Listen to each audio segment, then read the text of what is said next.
আসসালামু আলাইকুম viewers, welcome back to my channel my life management. কেমন আছেন আপনারা ভিউয়ার্স? আপনারা তো জানেন যে আমি সবসময় ডায়েট নিয়ে ব্যস্ত থাকি, আর ব্যায়াম করাটাকেও আমি গুরুত্ব না দিলেও ব্যায়াম করি, কারণ আমি 50 কেজি ওজন কমিয়েছি। গতকাল রাত্রে দেখেছেন যে আমি 2 কাপ কফি খেয়েছি। আপনাদেরকে বলেছিলাম যে কফি কি আমার ঘুম আসছে কিনা জানাবো। আল্লাহর রহমতে খুব ভালোভাবে ঘুমিয়েছি এবং ফ্রেশ মুডে সকালবেলা ঘুম থেকে উঠলাম। তো এখন আমি চিন্তা করেছি ব্যায়াম করব, গতকাল করি নাই। তো বিসমিল্লাহির রহমানির রহিম শুরু করে দিলাম আমি ব্যায়াম। আর আপনাদের সাথে কথা বলতে বলতে যেটুকু করা যায় সেটুকুই করব। আমি আসলে খুব বেশি ব্যায়াম করি না, ব্যায়ামে আমি গুরুত্ব দিই না, আমি বাসার কাজেই গুরুত্ব দিই। আর আপনারা তো জানেন যে বাসার কাজ করলে অনেক কায়িক পরিশ্রম হয়, সেটাতেই আমার ব্যায়াম হয়ে যায়। তো ভিউয়ার্স, আপনাদেরকে কয়দিন আগে একটা ভ্লগে বলেছিলাম যে আমাকে যদি কেউ আপনারা নেগেটিভ কমেন্ট করেন তাহলে বুঝবো যে আপনি মোটা, কারণ মোটা থাকা কিন্তু একেবারেই ভালো না, যেটার বিরুদ্ধে আমি সবসময় আপনাদেরকে বলতেছি যে মোটা গাদা থাকা মোটেই ভালো না। তো আমাকে একজন না নেগেটিভ কমেন্ট করেছিল তো আমি তাকে উপদেশ দিয়ে দিয়েছি যে নিশ্চয়ই আপনি মোটা, তো মোটা না হলে তো আমাকে এভাবে লেখার কথা না। তো যেহেতু সে মোটা, সুতরাং সে যদি নিয়ম ফলো করে ইনশাল্লাহ শুকিয়ে যাবে। তো আমি তাকে একটা উপদেশ দিয়ে দিছি।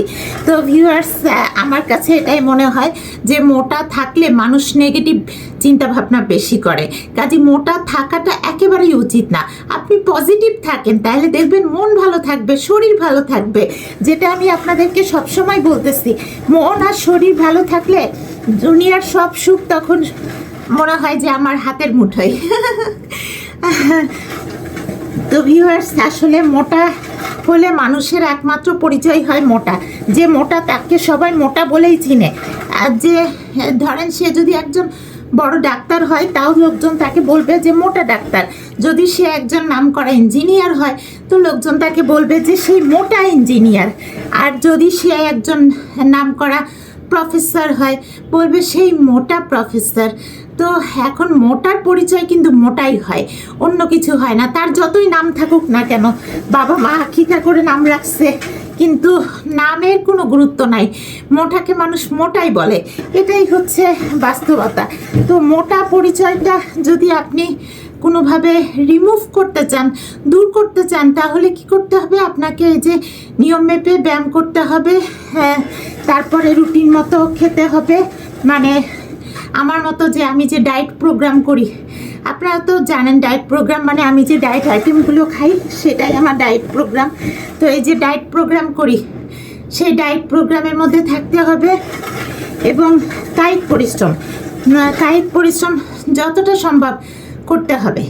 তো আমি ভিউয়ার্স সকাল থেকে কিছু কাজ করেছি, যেমন একবার ছাদে গেলাম, আমার ছেলের একটা মোটা কাঁথা ছিল, সেটা একটু নিজের হাতে ধুয়েছি, গতকালই ধুয়েছি, শুকায় নাই, তো আমি ছাদে দিয়ে মেলে দিয়ে আসলাম। আপনারা জানেন যে আমি ছাদে উঠি 6 তলায়, সেখানে কিন্তু লিফটে উঠি না, আমি পায়ে হেঁটে উঠি, এটাতে আমার কায়িক পরিশ্রম হয়।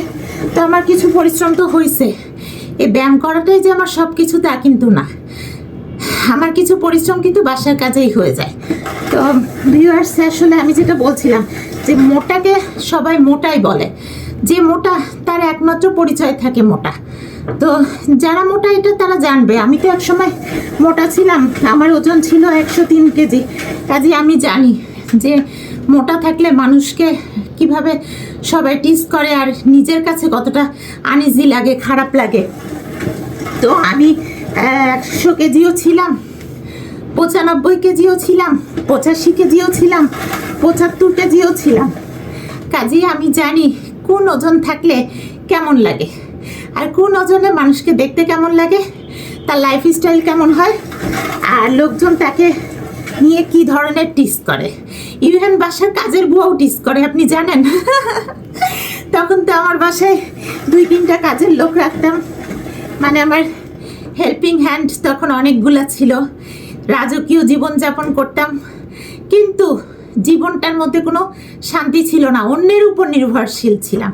কিন্তু এখন আমি একদম স্বাধীন, একদম সব কিছু আমার হাতের মুঠোয়, ডিসিপ্লিন লাইফ লিড করি, নিজেকে খুব কনফিডেন্ট মনে হয়, আর সব স্যাটিসফ্যাকশান আমার মনের মধ্যে আছে, খুব ভালো লাগে।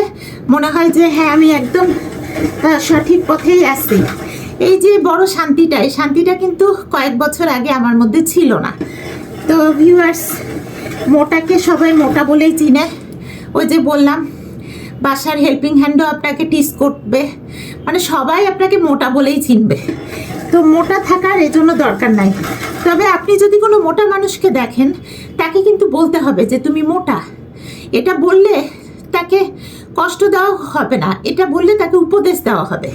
কারণ সে যদি একটু কষ্ট পায়, এই কষ্ট থেকে কিন্তু সে শিখবে যে আমার মোটা থাকাটা উচিত না। যেমন আমি শিখেছি, আমাকে এক সময় সবাই মোটা বলেছে। তো আমি তো ছোট থেকে মোটা ছিলাম। তো স্কুল কলেজে পড়ার সময় সবাই আমাকে মোটা মোটা বলতো। আমার কাছে একটু কষ্ট লাগতো, একটু না ভালোই কষ্ট লাগতো। তারপরে লাইফে আরও অনেক সময় অনেক পরিস্থিতিতে মানুষ আমাকে মোটা বলেছে, তো আমার কাছে কষ্ট লেগেছে। তো ভিউয়ার্স, আল্লাহর অশেষ রহমতে আমার ওজন যখন 86 কেজি, তখন আমার হাজব্যান্ডের সাথে আমার বিয়ে হয়। আমার হাজব্যান্ড মোটা অবস্থাতেই আমাকে পছন্দ করেছিল, কিন্তু এখন আমি শুকিয়ে গেছি। ঘটনা উল্টে গেছে। তো যাই হোক, ঘটনা উল্টে গেলেও থিম একটাই, যে মোটাকে মোটা বলতে হবে। এই কারণে আমাকে যদি কেউ নেগেটিভ কমেন্ট করে, আমি তাহলে তাকে বলে দিই যে ভাই, আপনি মোটা, আপনাকে শুকাতে হবে, আপনাকে নিয়ম ফলো করে শুকাতে হবে। কারণ হচ্ছে, যে নেগেটিভ কথা বলে তার মানে সে অবশ্যই মোটা, যার কারণে আমার কথা তার কানে ঢুকতেছে না। তো মোটাকে মোটা বলতে হবে। ভিউয়ার্স, আমার হাজবেন্ড বলে তুমি মানুষকে মোটা বলবা না, এতে মানুষ কষ্ট পাবে। আমি বললাম না না না না, তুমি ভুল বলতেছ। তো ইউর কনসেপ্ট ইজ রং। তুমি যেটা বলছো, তোমার ধারণাটা একদম ভুল। কারণ হচ্ছে, মানুষকে মোটা যদি না বলা হয়, তাহলে সে বুঝবেই না যে আমি কি। ও মনে করবে যে আমি তো ঠিক আছি। কিন্তু যখন আপনি ওকে মোটা বলবেন, তখন ও বুঝবে যে আরে আমি তো মোটা, আমাকে তো শুকাতে হবে, না শুকালে আমাকে লোকজন খারাপ বলবে, আমার লাইফস্টাইল বদলাতে হবে। এই যে তার মধ্যে বোধোদয়টা, এইটা তো আসবে না যদি তাকে কেউ মোটা না বলে। এজন্য মোটাকে মোটা বলতে হয়। সে যে বয়সেরই লোক হোক না কেন, সব বয়সেই মানুষের স্লিম থাকতে হয়। কারণ যে কোনো বয়সে রোগ বালাই হতে পারে। তো আপনি যখন সুস্বাস্থ্যের অধিকারী হবেন, আমি বলছি না একবারে রোগাচিকনা হয়ে যান, যখন আপনি সুস্বাস্থ্যের অধিকারী হবেন, তখন আপনার রোগ বালাই হওয়ার সম্ভাবনাটা থাকবে না, কমে যাবে। এই কারণে মোটাকে মোটা আসলে বলতে হয়। এটা আমার কনসেপ্ট আর কি। তো ভিউয়ার্স, আমি কাউকে কষ্ট দেওয়ার জন্য বলি না। আমার একটাই কথা, যে সবাই আমার কাছ থেকে একটা টিপস পাক, একটা মেসেজ পাক, একটা গুড ইনফরমেশন পাক, যে হ্যাঁ, মোটা থাকাটা উচিত না। তো ভিউয়ার্স, আমার লাইফে আমি নিজে তো মোটা ছিলাম, সেটা আলাদা কথা, কিন্তু মোটা আমি দেখেছি, অনেক অনেক মোটা দেখেছি। তো আমি যখন দেশের বাইরে বেড়াতে যাই, তখনও দেখি যে সব দেশের মানুষই মোটা আছে, অনেক মোটা আছে। তো ওয়ার্ল্ডে আসলে মোটা বহু মানুষ আছে, দ্যাটস ডিফারেন্ট কেস। কিন্তু আমার আশেপাশে যে মোটাগুলো আছে, বিভিন্ন বয়সের মোটা মানুষ, তাদেরকে তো আসলে সচেতন হতে হবে। বিশেষ করে আজকাল তো অনেক ছোট ছোট বাচ্চারাও মোটা হয়ে যাচ্ছে। তো এই যে বাচ্চারা মোটা হয়, এটা তো ডেঞ্জারাস কেস। এটা তো ডেঞ্জারাস, কারণ ছোট বয়সে তাদের নানা রকম বড় বড় অসুখ হয়ে যাচ্ছে। তো মোটা যাতে না হয়, সেদিকে তাদের বাবা মারও খেয়াল রাখা উচিত। আর ভিউয়ার্স, আমার মধ্যে এই যে মোটা থাকা যাবে না, এই বোধোদয়টা হয়েছিল যখন আমার বাচ্চাটা হয়ে গেল, আমার ছেলে। ও হয়ে যাওয়ার পরে আমার চিন্তা হলো, আল্লাহ, আমি তো ওর সাথে কোনো টাইমই স্পেন্ড করতে পারবো না হ্যাপিলি, কারণ আমি তো মোটা, ওর সাথে আমি কোনো শপিংয়েও যেতে পারবো না। তখন থেকে আমি শুকানোর প্ল্যান করলাম। তো আমার হাজব্যান্ড আমাকে সবসময় বলতো, শুকানোটা মেন টার্গেট না, সবসময় চিন্তা করবা সুস্থ থাকা। তো কিন্তু আমার টার্গেট হয়ে গেল যে না, আমাকে শুকাতেই হবে, শুকাতেই হবে, শুকাতেই হবে। 103 কেজি ওজন আমার, তাহলে আমি শুকানোর চিন্তা করব না তো কোন চিন্তা করব বলেন? এটাই তো আগে করতে হবে। তো আমি ভিউয়ার্স, আল্লাহর অশেষ রহমতে 50 কেজি ওজন কমাতে সক্ষম হয়েছি, এবং এখন আমি খুবই সুন্দরভাবে লাইফ চালাচ্ছি। আল্লাহর রহমতে আমার কোনো সমস্যাই হচ্ছে না। এবং আমি যে ডায়েট প্রোগ্রাম করি সেটাও আপনাদের সাথে প্রতিদিন শেয়ার করি। আজকেও ইনশাল্লাহ করব।